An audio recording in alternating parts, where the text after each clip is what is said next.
ఏం చెప్పాలరా? ఏం చెప్పాలా? మీ కామెంట్లు చూసి నవ్వాలో, జాలిపడాలో, కోప్పడాలో, చిరాకు పడాలో, ఏం పడాలో నాకు అర్థం కావట్లేదు. నాకు చెప్పండి రా ఎవరైనా ఏం చేయాలో. కళ్యాణం అందగాడు కాబట్టి గెలిచాడా? ఇమాన్యుల్ అందుకే అందం లేదు కాబట్టి గెలిచాడా? ఓడిపోయాడా? అంటే వీళ్ళు ఏం చెప్తారంటే కళ్యాణ్ అందాన్ని చూసి మనం ఓటేసామంట. కింద ఇమాన్యుల్ ఫ్యాన్స్ కామెంట్ చేశారు, కళ్యాణ్ అందాన్ని చూసి మనం ఓటేసామంట, కళ్యాణ్ అందాన్ని అందగాడు కాబట్టి గెలిచాడంట, ఇమాన్యుల్గా అందం లేదు కాబట్టి గెలిచలేకపోయాడంట, ఓడిపోయాడంట. ఇట కవర్ చేసుకుంటూ వచ్చారు. మొన్న ఒక వీడియో పెట్టాను కదా, ఆ వీడియో కింద కామెంట్లు అనమాట. సరే మీకు కొన్ని ఎగ్జాంపుల్స్ చెప్తాను.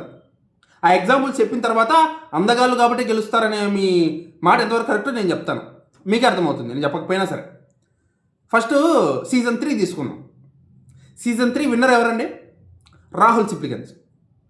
వాడి పెద్ద మహేష్ బాబా రాహుల్ సిప్లిగంజ్. చూస్తే ఇప్పటికీ నాకు చిరాకు వస్తుంది వాడి మొహం చూస్తే. అంత చెత్తగా ఉంటాడు, అంత దరిద్రంగా ఉంటాడు. ఇమాన్యుల్ కంటే దరిద్రంగా ఉంటాడు. వాడు గెలవలేదా? పల్లవి ప్రశాంత్ సీజన్ 7, ఆ సీజన్లో ఉన్న ప్రతి ఒక్కడు వాడికంటే బెటర్గానే ఉంటాడు. గౌతమ్, అమర్దీప్, అంతెందుకు శివాజీ గారు ఏజ్డ్ పర్సన్, ఆయన కూడా 100% బెటర్ ఉంటాడు వాడికంటే. వాడు గెలవలేదా? అంతెందుకండి ఆ సోదంతా ఎందుకు? సీజన్ 9లో తనూజ కంటే అందమైన వ్యక్తులు ఎవరున్నారు సీజన్లో? తనూజ కంటే అందంగా ఎవరెవరు ఉన్నారా? ఈ సీజన్లో కాదు, పోయిన 8 సీజన్లో చూసుకోండి. పోయిన 9 సీజన్లలో తనూజ కంటే అందమైన అమ్మాయి ఎవరైనా ఉన్నారా సీజన్లో? మరి ఇది ఓడిపోయింది.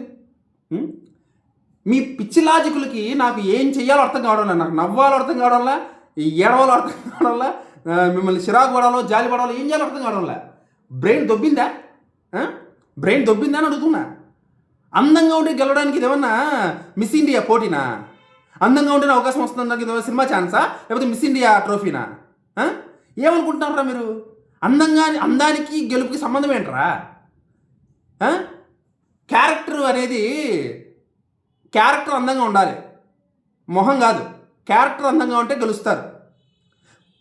కళ్యాణ్కి తనూజాకి క్యారెక్టర్ అందంగా ఉంది కాబట్టి అక్కడి దాకా వెళ్ళారు.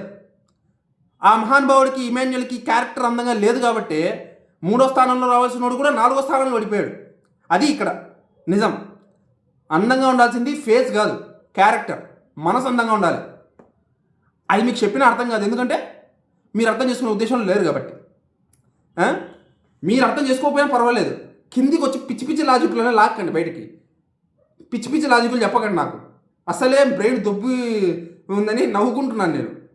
ఇంకా ఫిక్స్ అయిపోవాల్సి వస్తుంది మీ బ్రెయిన్ దొబ్బింది అని చెప్పేసి. ప్లీజ్ ఓకే, కొంచెం ఫ్రస్ట్రేషన్ తగ్గించుకోండి.